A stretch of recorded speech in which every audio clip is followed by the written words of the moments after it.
ou talvez até com o Davi Murray, há muito tempo essa história das leis. Bora lá. Agora a gente começa a entrar. Legal nossa conversa. Vamos lá. Primeiro, se o que tudo dentro de você dissesse uma coisa, mas Deus dissesse outra, em quem você confiaria? É verdade. Verdade esse livro? Que é uma pergunta para a gente pensar só. Mas, como a gente vai falar sobre sexualidade e identidade, a gente precisa entender ou pensar, ou até se compadecer, que nem sempre essa é uma conclusão tão simples assim. Certo? No entanto, a gente crê que Deus é o autor da vida, que Deus sabe o que é melhor para nós, logo a resposta é sim. Eu creio que é Deus. Mas essa é a pergunta que deve começar a nortear a nossa conversa sobre o assunto. Primeiro, sexualidade e identidade. Eu quero começar dizendo que sexualidade, quando a gente vai falar aqui, não se resume a ato sexual. Tá bom? Até porque eu não vou falar de ato sexual, não vou falar de como isso deve acontecer. Não é esse o assunto da nossa conversa. Sexualidade não se resume a ato sexual. A nossa sexualidade é parte também da forma com que nós somos, a expressão de quem nós somos. Você nasce, e aí a gente vai falar um pouco brevemente sobre isso, mas você nasce ligado a um corpo. E você nasce ligado a uma sexualidade. E você já interpreta a realidade a partir de como você nasceu. Você interpreta a realidade com as características físicas que você tem. Então Deus não nos criou como coisas separadas, mas nós somos um ser integral. E a sexualidade tem a ver, inclusive, com a forma com que nós nos enxergamos e também com a forma como que nós nos relacionamos. Vamos ir só no mais óbvio possível. Você, como menina, e aí tem a ver com a nossa cultura, mas tem a ver com a sua expressão pessoal, você interpreta, enxerga a realidade com algumas percepções diferentes. Como um menino enxerga a realidade, como você se relaciona com as pessoas, como você se comporta, como você encosta nos outros. A vida é também influenciada pela nossa sexualidade. Ou seja, lembrando que o ser humano é um ser integral. E, portanto, ele tem uma parte material e uma parte imaterial. E elas não estão divorciadas, elas não são incompatíveis, elas estão unidas. Não existe um ser humano, e aí a gente está falando baseado principalmente na palavra de Deus, mas isso é percebido também fora da palavra de Deus, não existe um ser humano que não tenha uma parte imaterial, exceto, sei lá, o cadáver. Mas estamos falando de seres humanos que possuem tanto uma parte física, pelo menos assim, nós temos uma parte não física. Como é que a gente explica sentimentos? Como é que a gente explica pensamentos? Como é que a gente explica crenças? Como é que a gente explica, tá no campo dessa subjetividade que eu estou chamando aqui de imaterial. E pensando a partir de uma visão de mundo cristã, diferente das outras criaturas, o ser humano possui a imagem de Deus. Então, por possuir a imagem de Deus, ele tem a parte imaterial. E essa parte imaterial é digna de honra e Deus nos cria assim. E aí, onde reside a nossa identidade? Quem nós somos? Eu vou apresentar aqui para vocês 3 opções baseado no que a Andréa Vargas, não sei se você ouviu falar da Andréa Vargas é teóloga, ela é palestrante, alguém bastante conhecido, principalmente na área que vai falar sobre identidade e sexualidade, principalmente o tema da sexualidade. Tem um projeto muito legal para tanto treinamento de pessoas sobre esse tema, quanto também de cuidado com pessoas que lidam com disforia de gênero, problemas na área da sexualidade, em Vitória, no Espírito Santo, chamado Projeto Avalanche. A história dela é incrível, já tive a oportunidade de estar em treinamento com ela, já ouvi ela falar, inclusive. Ela já pregou lá na nossa igreja no ano passado, acho. Então, bem legal ouvi-la, caso você queira ter contato, principalmente você menina que procura boas referências, boas mulheres, encontra a Andréa Vargas, acho que é uma boa recomendação. Ela diz que, de onde reside a nossa identidade? Uma primeira possibilidade é que a nossa identidade seja a partir de uma referência pessoal, ou uma ego-referência. Quem eu sou? A resposta para quem eu sou vem de mim mesmo. As minhas impressões sobre mim. Ela chama isso de ego-referência. Quem eu sou é o que eu penso sobre mim, é como eu interpreto a minha realidade, é como eu avalio, de fato, a resposta de quem eu sou. Mas também existe a possibilidade de ser uma alter-referência, que vem do outro. Ou seja, eu acredito que eu sou alguém baseado no que o outro está falando de mim. Isso tem a ver com a cultura, isso tem a ver com a família onde eu estou inserido, isso tem a ver com os amigos com quem eu convivo. Eu sou o que os outros dizem que eu sou. E a gente tem que tomar cuidado com essa percepção também, porque às vezes a gente ouve algo de alguém, assume aquilo como verdade e vive daquilo, e às vezes a gente sofre com isso, a gente passa a ser visto dessa forma, inclusive pela sociedade. Mas a visão bíblica é de uma tel-referência. O que seria uma tel-referência?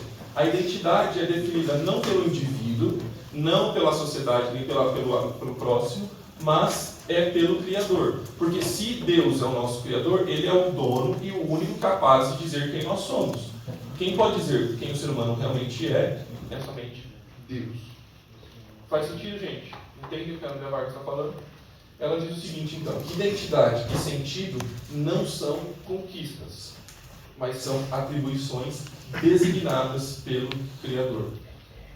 De novo, eu não creio que exista Deus, que não exista um Criador. A gente precisa encontrar uma outra resposta para de onde vem a nossa identidade.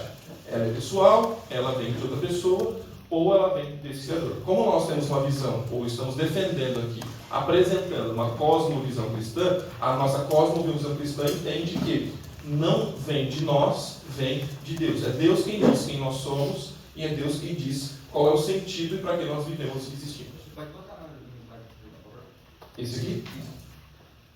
Vamos esperar. Entenderam o que a Andrea Vargas disse?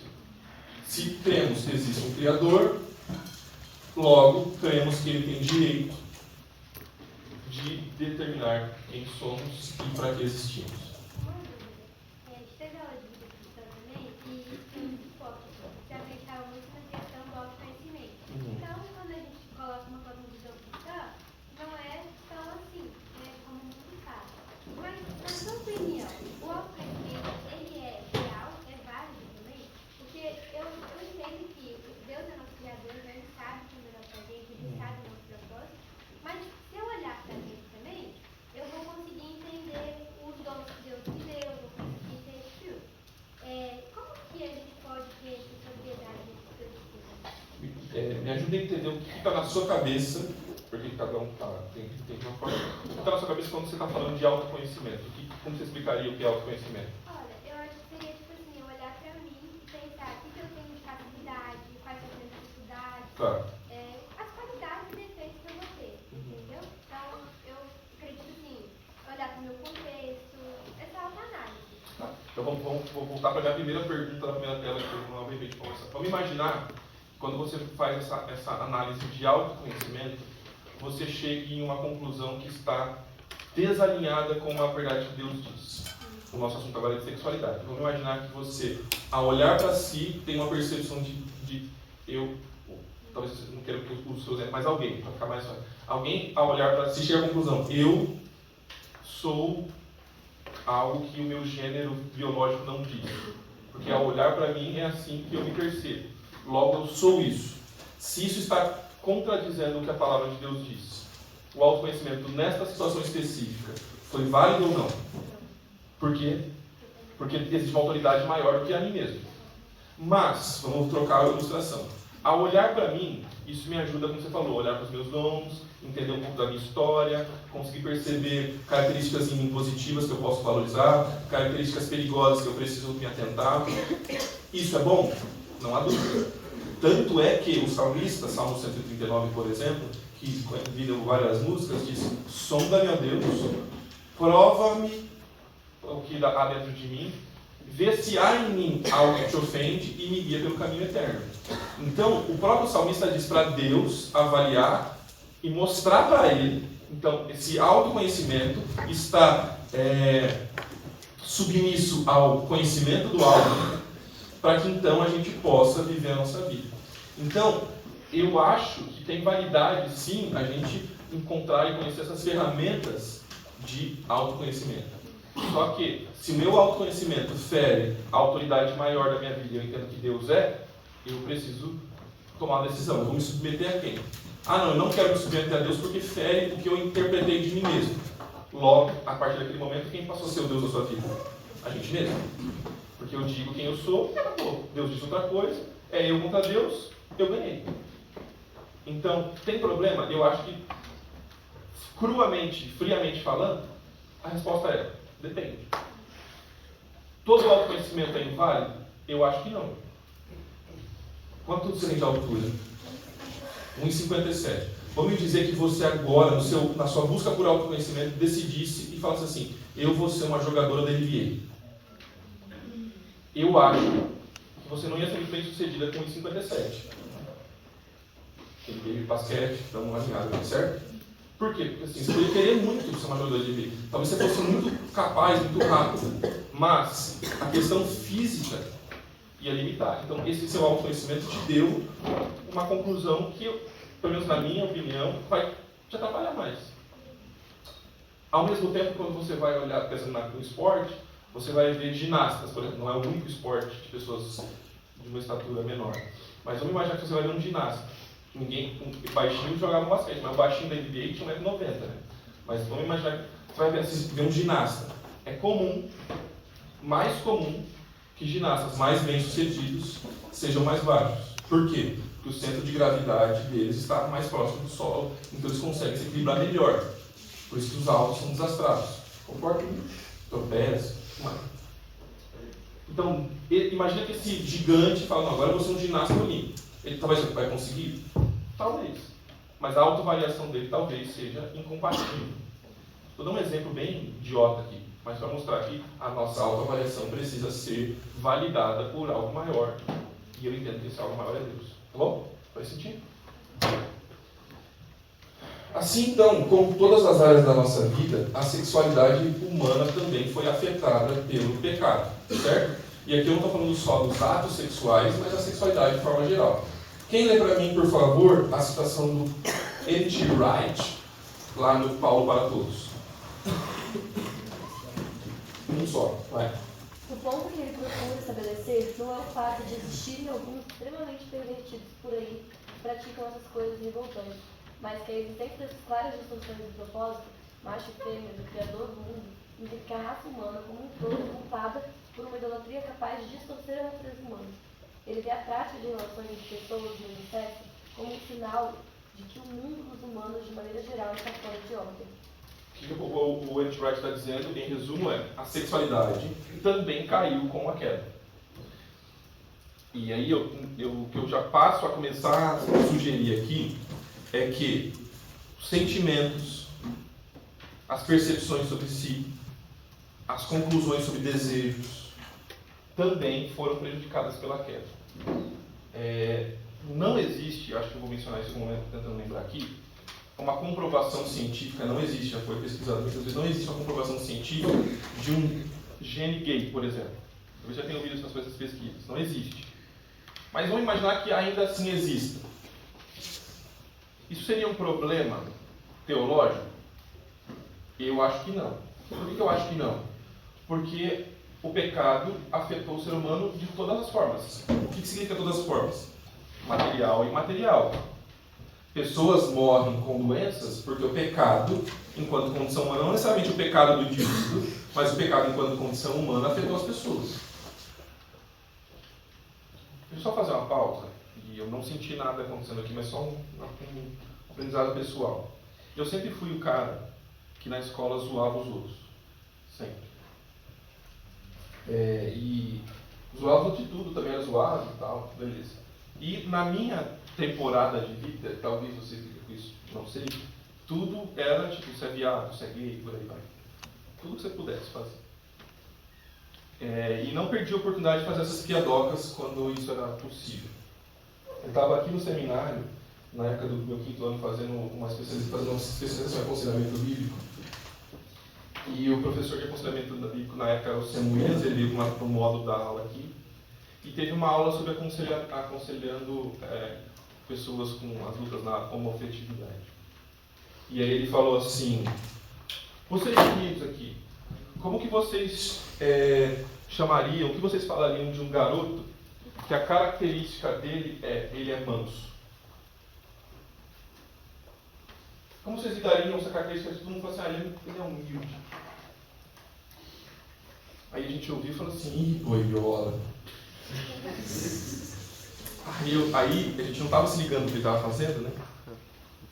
Aí ele falou assim, você lembra que se tem uma característica que narra o nosso Salvador nas Escrituras, é que ele era manso e humilde? Quando ele falou isso, eu queria me enfiar num buraco. E desde então, eu acho que já mencionei aqui, não me lembro, mas eu tenho pelo menos 2 pessoas aqui na minha cabeça, próximas assim, que não só pessoas que eu atendo, né? Pessoas amigos, cresceram juntos. Um deles que se afastou da igreja e hoje mora com outro homem, um amigo mora com outro homem. Desde então eu olho para esse assunto com muito mais compaixão. Porque existem esses desafios e essas lutas. Segundo, nós criamos estereótipos de sexualidade muitas vezes que não estão necessariamente marcados por uma visão bíblica da sexualidade, de meninos e de meninas. Sim, existem coisas que não são compatíveis com a palavra de Deus, mas a gente criava estereótipos e quando eu era criança, por exemplo, a gente tinha educação física. Quem não jogava bola era boiola. Fato. Era isso que eu via na escola. Quem disse isso? Homem não pode, sei lá, ter uma expressão artística. Assim. O que eu quero dizer com isso? Que a gente se pareça mais com Jesus, em atacar menos pedras, porque esse é um assunto delicado. E a gente entra nesse assunto com respeito e usando uma figura e ilustração bíblica, tirando as sandálias dos pés para lidar com esses assuntos. Fecha meu parênteses aí. Agora, Andrea Vargas, no seu livro, vai dizer que a sexualidade, a parte de Cristo, se torna inviável. Sem Jesus, afirmo que sem Jesus não há sentido na sexualidade tamanho empobrecimento que ela fica submetida. Sem Jesus, nós nos tornamos apenas seres sexuais e eventualmente descontrolados, em casos às vezes descontrolados, mas guiados pelos instintos. Mais ou menos controlados, a sexualidade é só uma questão de nós somos animais sexuais. Por que eu estou querendo dizer isso? Porque você sabe, e vocês tiveram uma aula de cosmovisão, e é possível que vocês tenham visto uma das leituras sobre cosmovisão, que é a criação. Queda, redenção e consumação. Já viram essa narrativa de como tudo existiu? A partir da cosmovisão cristã, nós entendemos que o mundo foi criado bom, perfeito. Quando a gente explica isso para nós, a gente diz, Deus forma. Então tudo foi formado perfeito. O ser humano foi formado perfeito, os relacionamentos foram formados perfeitos, a natureza, tudo funcionava bem. Se você imaginar um mundo em que tudo funciona bem, em que não tem briga, não tem treta, não tem doença, não tem nada, este era o mundo que foi criado. Deus formou tudo perfeito.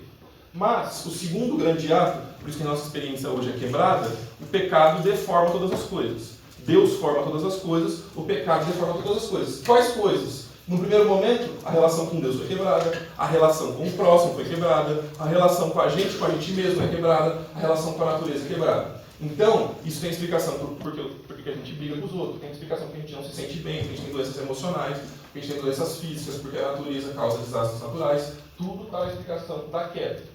Jesus vem para redimir, Jesus vem para transformar. Deus forma, o pecado deforma, Jesus vem para transformar, Jesus transforma. Então, aqueles que se rendem a Jesus, que conhecem o Salvador, têm a possibilidade de serem transformados por Ele. Até que no dia final isso aconteça de forma completa e aconteça a consumação. Como isso tem a ver com a nossa vida de forma geral? Deus é o autor e sustentador de toda a vida. O problema do homem é o pecado.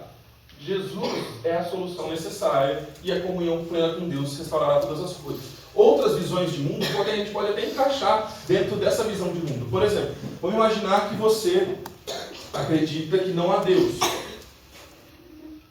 Então, na origem, a gente troca a palavra criação por origem, a vida vem de um acaso. Vamos imaginar. Qual o problema da existência? Pessoas más influências, a falta de conhecimento do ser humano, você tem que narrar um problema. Se existe essa visão de mundo tem um problema, qual é a solução? Puxa, o problema é a opressão, então vamos acabar com a opressão. O problema é a falta de conhecimento, vamos estudar mais. A visão de mundo vai nortear para onde você está indo.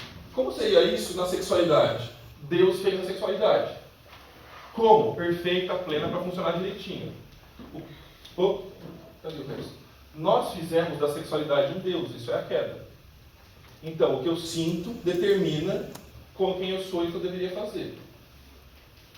Logo,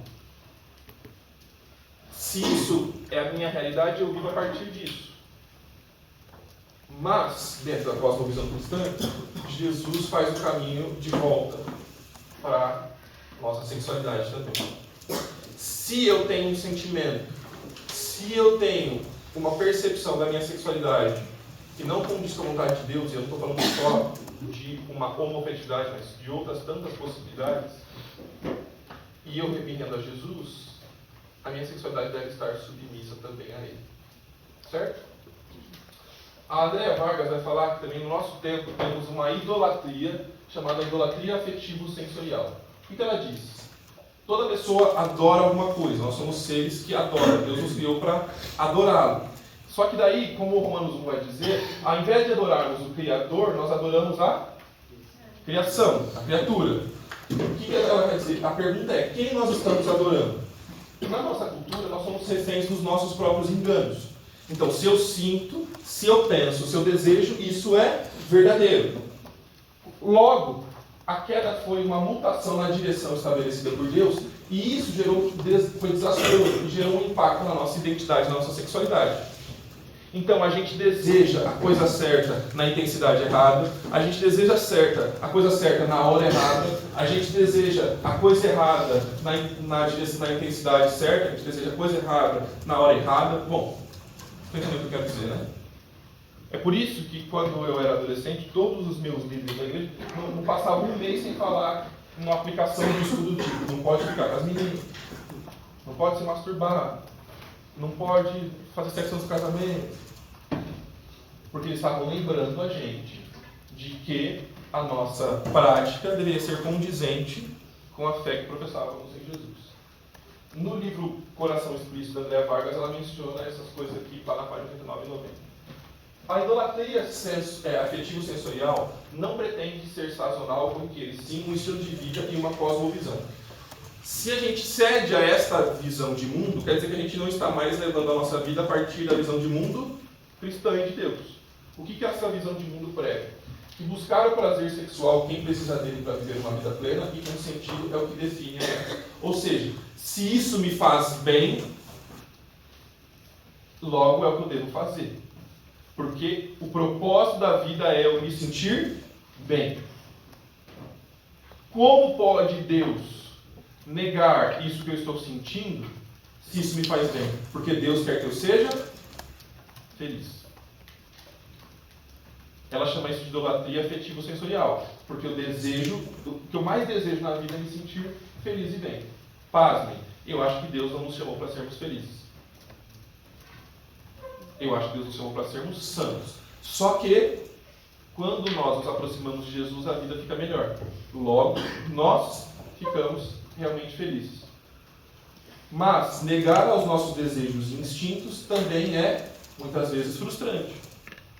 Até que o nosso coração seja completamente transformado, muitas vezes nós vamos fazer uma coisa que a gente não naturalmente gostaria e queria. Estamos alinhados? Ela termina dizendo, então, que a dinâmica da cobiça, que se tem a ver com os desejos, né? Cobiça tem a ver com os desejos, fazendo uso de afetos e sentidos para atribuir um senso de supremacia do ser humano. O que ela está dizendo aqui é que nós nos submetemos aos nossos desejos, essa cobiça aqui, e os nossos afetos, as nossas vontades, os nossos sentidos, isso faz com que seja a coisa mais importante sobre nós. O que eu sinto é a coisa mais importante sobre mim. Logo, se é assim que eu sinto, isso é verdadeiro. E aí a gente começa, se você não tem essa preocupação sobre você, você tem essa preocupação sobre os seus amigos, porque seu amigo fala assim, cara, é nítido que ele é assim. Mas, se nós nos submetemos a Deus, por mais desafiador que seja, nós submetemos inclusive as nossas vontades, os nossos desejos, para que Ele governe. Aí a questão não é se a gente precisa impor isso sobre as pessoas, mas é quem governa o nosso coração. Na minha opinião, o primeiro assunto com alguém que é um homoafetivo, por exemplo, não deveria ser a homoafetividade dele, mas é quem governa o coração dele. Porque se ele se rende a Jesus, um outro assunto, e talvez nem seja o segundo nem o terceiro, em algum momento vai ser: você está disposto a submeter todas as suas decisões a Deus?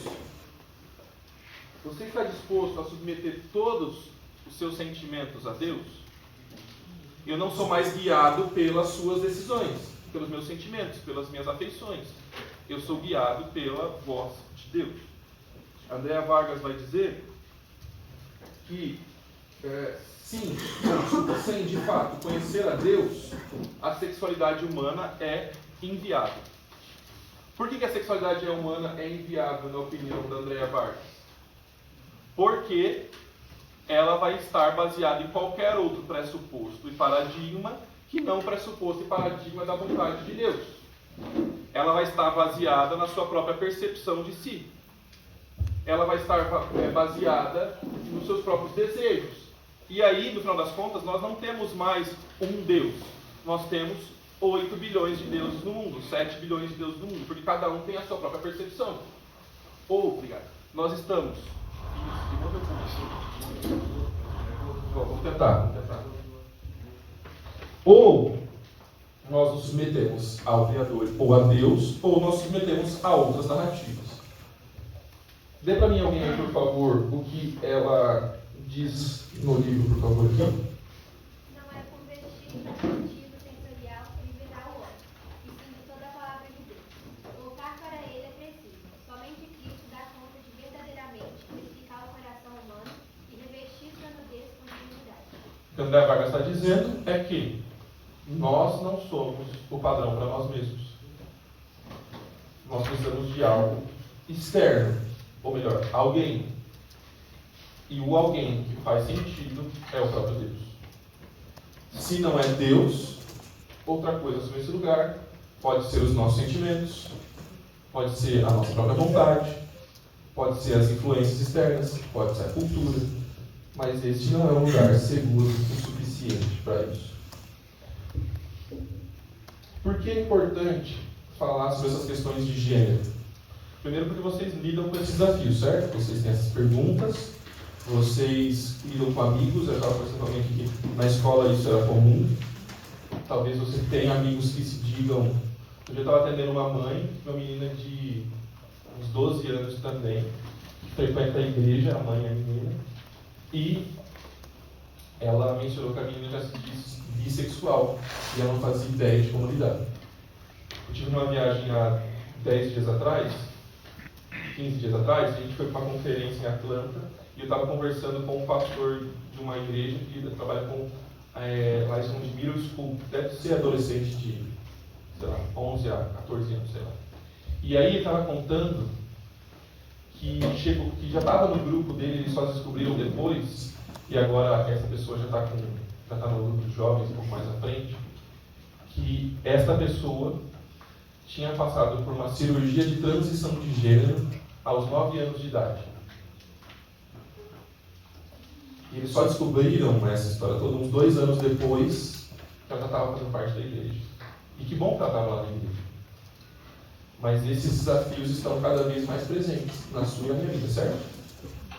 Eu acho que, eu não pedi para você levantar a mão, mas eu acho bastante provável que todos aqui nessa sala, se não a grande maioria, conhece alguém que tem um dilema pelo menos um dilema nessa área. Se não um amigo, você diz assim, meu amigo, aquela menina é bi, é homossexual, por aí vai. Então, por isso falar desse assunto é tão importante. Mas também é importante porque Colossenses nos alerta do seguinte, Colossenses 2:8. Não, oi. Tem uma dúvida, nesse caso que eu agora, essa pessoa que fez esse gênero com 9 anos, como igreja a gente trata essa pessoa? Não, como faz? Porque acaba que ela cresceu e viveu dessa forma. Para ela mudar de gênero já é outra coisa, porque ela tem que reformatar tudo que ela aprendeu desde criança. Como que a gente faria isso como igreja? Como a gente olharia? Como a gente consideraria nesse caso? De verdade, eu acho que eu precisaria de muito mais conversas do que a gente consegue na nossa aula de hoje. Eu acho que a gente precisaria de, sei lá, algumas boas conversas, talvez uma matéria de aconselhamento para coisas do tipo. Uma resposta muito curta, eu acho que a gente ouviria, a gente acolheria. E talvez se a sua pergunta é, a gente manda ela fazer alguma coisa, a gente manda ela voltar, eu acho que no processo de santificação, a gente não manda em nada no outro. A gente ensina sobre a palavra de Deus, a gente tem conversa, a gente diz. Porque no final das contas não é sobre eu mandar com o pastor ela fazer alguma coisa. E a gente vai discernir, e a gente precisa da sabedoria que vem de Deus em situações como essa. Eu nunca lidei com esse caso, seria uma situação bastante desafiadora. Eu ia precisar de bastante ajuda, inclusive, de outros líderes, pastores, por aí vai. O que eu já ouvi em situações similares. Um travesti, por exemplo, se converteu e ele tinha, não toda a transição completa, mas ele tinha, por exemplo, cirurgias plásticas, como colocação de seios e por aí vai. Eu já ouvi algumas histórias de pessoas que, ao se converterem, aos poucos foram voltando atrás, no sentido de refazer algumas cirurgias. Mas também já ouvi histórias de que isso era muito perigoso, que estava sem saúde em outro momento da vida, e essa pessoa tomou a decisão de não se relacionar com uma outra pessoa, de inclusive voltar a se parecer, no sentido esteticamente, com o seu sexo biológico, ainda com algumas dessas marcas físicas. Só sei dizer que este é um trabalho muito desafiador para a igreja local. Então não existe resposta preta e branca. E precisaríamos de muita sabedoria e sensibilidade pastoral para lidar com o caso. Eu acho que é a melhor resposta que eu consigo para te dar agora. Tá bom? Por que também essa conversa é importante? Aqui é uma pesquisa talvez já um pouquinho antiga, que diz que na Comissão de Direitos Humanos de Nova York, eles dizem que existem 31 gêneros distintos. E você pode pesquisar, tem outros. Por exemplo, na época que eu pesquisei isso, falava que o Facebook da Inglaterra tinha 70 opções de gênero. Eu não faço a menor ideia do que são todas elas, mas existem, tá bom? E aí entre elas está a ideia de agênero, andrógeno, gênero de fronteira, gênero fluido, gênero neutro, gênero queer, gênero em dúvida, gênero variante, gênero não conformista, butch, bigênero, não binário, male to female, female to male, terceiro sexo, nenhum, homem, mulher, por aí vai. Minha ideia não é explicar cada um deles, mas é mostrar que essa é uma realidade presente e desafiadora do nosso tempo. Imagina que você vai ter um nenê e você não conseguiu fazer como era antigamente, né? Ultrassom, exame de sexagem, não sabe, e na hora que nasce o médico ia falar o quê? É menino. Por quê? Ele viu o que meninos têm, certo? E a pergunta é, ou não? A Bíblia vai dizer que Deus criou homem e mulher. Gênesis capítulo 1, 27. Por isso, o que significa isso na Bíblia? Primeiro, significa que há distinções físicas. Homem e mulher. Biblicamente falando, Deus criou dois gêneros. A palavra que aparece ali para homem é homem, tradução principal, e também macho. Tá? Essa palavra também cabe para macho. Gênesis 1:27 vai dizer que Deus criou homem e mulher também, a palavra que aparece ali é traduzida como mulher, mas também como fêmea. Ou seja, dois gêneros. Nessa distinção física, também nós vemos que Deus está por trás de cada detalhe, não é acaso. Por quê? O salmista, no Salmo 119:13, vai dizer que tu formaste no meu interior e me teceste no ventre da minha mãe. Então, Deus participa do processo de gerar uma vida. Você não simplesmente foi fruto de uma relação sexual, mas é inclusive, os gametas ao se unirem, gerarem um zigoto, que depois gera uma mórula, que gera uma blasta e uma gasta. Lembra disso na sua aula de biologia? Eu era nerd na escola. Quando tudo isso aconteceu, quer dizer que Deus estava também atuando nesse processo geracional. Deus teceu cada uma das questões. Ou seja, a conclusão que eu estou tentando mostrar aqui é que toda a disfunção dessa configuração é fruto não da geração de Deus, mas da nossa natureza pecaminosa. E, portanto, deve também ser restaurado pela cruz. O Tim Keller vai dizer, então, que a primeira menção à distinção entre homem e mulher na Bíblia ocorre junto à primeira menção da humanidade. Isso significa que nossa masculinidade e feminilidade não são secundárias em relação à nossa humanidade, mas constituem a nossa essência. Desde o começo, prova que desde sempre Deus planejou isso. Ele continua dizendo, Deus não nos criou como humanidade genérica e só depois diferenciou. Desde o começo fomos criados homem e mulher. Cada célula do nosso corpo é marcada por ou XX ou XY. Há uma distinção. João, mas tem as disforias, blá blá blá, que tem os hermafroditas. Como já disse, são exceções. E exceções baseadas na cosmovisão cristã são fruto do pecado, das distorções que o pecado traz. Não o pecado dos pais, do indivíduo, o pecado enquanto condição humana.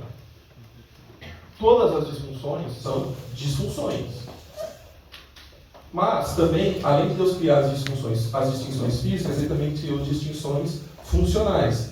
Ou seja, quando o Senhor disse, não é bom que o homem esteja sozinho, porque o homem não sabe fazer nada sozinho, só farei alguém que o ajude e complete. As palavras que aparecem ali são ajudante, aliada, uma parceira, e também alguém que corresponda, que se encaixe, que complemente. Você já ouviu sobre isso.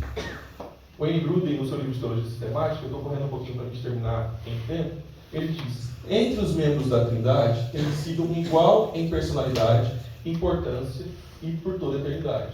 Mas houve diferenças entre suas funções dos membros da Trindade. Se os seres humanos são reflexos do caráter de Deus, é lógico esperar diferenças semelhantes em funções entre os seres humanos, inclusive a relação mais básica de todas as diferenças entre os seres humanos, a diferença entre homens e mulheres. Então, o que ele está dizendo é que homens e mulheres são distintos em tarefas, em funções, mas eles são iguais em valor e dignidade. Você talvez tenha ouvido uma besteira por aí dizendo que homem é mais importante que mulher é mais importante que homem, coisas do tipo, que mulher é mais suscetível ao pecado, que homem é mais suscetível ao pecado. Isso não é verdade biblicamente, porque eles são iguais em valor e dignidade. Assim, Deus criou os seres humanos à sua própria imagem. A imagem de Deus o criou. Quem ele criou a sua imagem? Não foi só o homem. Não foi só a mulher. Homem e mulher. Os dois têm a mesma dignidade. Homem e mulher. Ou seja, o que o William vai concluir dizendo, o fato das Escrituras dizerem que homens e mulheres são a imagem de Deus deve excluir qualquer sentimento de orgulho e também de inferioridade em qualquer ideia de um sexo ser melhor do que o outro, ou pior que o outro. Então, talvez alguém pense assim, eu não queria ter nascido mulher, eu queria ter nascido homem. Ou eu não queria ter nascido homem, eu queria ter nascido mulher. Isso não corresponde à expectativa e ao desejo de Deus para nós, porque Deus foi o autor da vida e Ele disse isso. A minha pergunta inicial foi, e se o que eu sinto, o que eu penso, o que eu percebo sobre mim, o meu autoconhecimento, não corresponde ao que Deus diz sobre mim? Como eu faço? Como eu lido? Eu entendo que Deus é superior e eu me submeto à voz e à vontade de Deus. No final das contas, pensando em dignidade de valor, a gente olha, por exemplo, para Gálatas, que vai dizer que nada nos torna mais especial, nem mesmo a nossa sexualidade, ou nós estamos mais suscetíveis à salvação por causa da nossa sexualidade. Ele vai dizer, não há mais judeu nem gentil. E não está dizendo que não há pessoas judeus e gentios, está dizendo que na salvação de Jesus, nada é mais determinante, porque Jesus não nos salva pela nossa condição ou pelas nossas características, nos salva pelo seu amor. Não há mais judeu nem gentil, escravo nem livre, homem nem mulher, pois todos vocês são um em Cristo. E agora, que vocês pertencem a Cristo, são verdadeiramente filhos de Abraão, herdeiros segundo a promessa de Deus. homens e mulheres podem ser salvos e resgatados por Jesus. Então, nenhuma classe de pessoas teria posição inferior ou superior em Cristo. Todos são iguais em valor para Deus. Não existem cidadãos de segunda classe no povo de Deus, tá bom? Ponto mais importante da nossa conversa sobre essa questão. Postura de um cristão diante desses dilemas quando você for conversar com alguém. Primeiro, dignidade e respeito. Não seja um babaca. Resumo. Respeite e trate as pessoas como pessoas. Ah, mas meu amigo quer que eu chame ele de um nome de mulher. Eu não concordo com isso. Eu entendi. Dignidade e respeito. Começamos por aí. Segundo, sempre é um chamado à santidade, nosso e do outro indivíduo. No entanto, se a pessoa ainda não é um servo de Jesus, ele não é só chamado à santidade, ele é chamado antes da santidade à salvação. O nosso principal assunto com o nosso amigo homossexual não é que ele é homossexual, é que ele é alguém que não conhece Jesus. O maior problema dele não é ser gay. O maior problema dele é que ele ainda não tem um Salvador. E conversão não é transformar homossexuais em heterossexuais. Certo? Conversão é tirar pessoas do reino das trevas e serem transportadas para o reino do seu amor. Estão alinhados com isso? Terceiro e último ponto da nossa conversa. Se você tem esses desafios, e se você conhece pessoas com essas lutas, o principal ponto da nossa conversa é, apesar de ser desafiador, lembrem-se que você é quem Deus diz que você é. Se por acaso também nessa sala que tem esse dilema, que já pensou sobre isso, já teve esse desafio, eu queria encorajar você a encontrar um ambiente seguro para você conversar sobre isso. Eu sei, nem todo mundo é maduro para conversar sobre isso, mas não lide com isso sozinho. Peça ajuda de gente madura que vai te ajudar. Eu sei que vocês têm bons líderes aqui, bons discipuladores. Encontre alguém seguro para conversar sobre isso. E se alguém te procurar um dia porque entendeu que você é um ambiente seguro para falar sobre isso, não fira, não ataque, mas seja acolhedor e leve essa pessoa para mais perto de Jesus. Porque não é simples. Não é simples. Há um tempo atrás, chegou uma pessoa lá na nossa igreja dizendo que já não acreditava mais na igreja, respeitava e amava Jesus, tinha uma história de igreja, mas ele não queria entrar mais em igreja porque ele teve uma experiência com a igreja que a mãe dele estava, cresceu, e muitas ofensas, até falava que ele tinha um demônio no corpo por conta das escolhas homoafetivas que ele tinha. E ele foi na igreja um dia, sentiu bem lá e falou que queria voltar, mas eu não sei se eu vou ser acolhido. Um dos pastores da nossa equipe começou a acompanhá-lo, tiveram conversas regulares, leram alguns conteúdos juntos, ele foi amado. E meses depois, ele disse, e a gente usou esse testemunho, não dizendo quem era a pessoa, mas publicou, o pastor usou numa das mensagens do pastor da igreja, o Sr. Tiago, usou uma mensagem mostrando o que ele escreveu no Instagram. Porque uma amiga dele viu ele postando que estava na igreja, e ela falou assim, cara, como é que você está lidando com essa questão da sexualidade? Ele disse assim, eu entendi que a minha sexualidade está submissa à vontade de Deus. Eu ainda tenho meus desafios e as minhas lutas, mas ela não é a minha identidade. A minha identidade é ser um servo de Jesus. Minha conclusão para vocês é que vocês lidem com bastante graça e verdade, mas que vocês sejam graciosos nesse assunto. Bom intervalo para vocês, a gente volta até minutos para falar de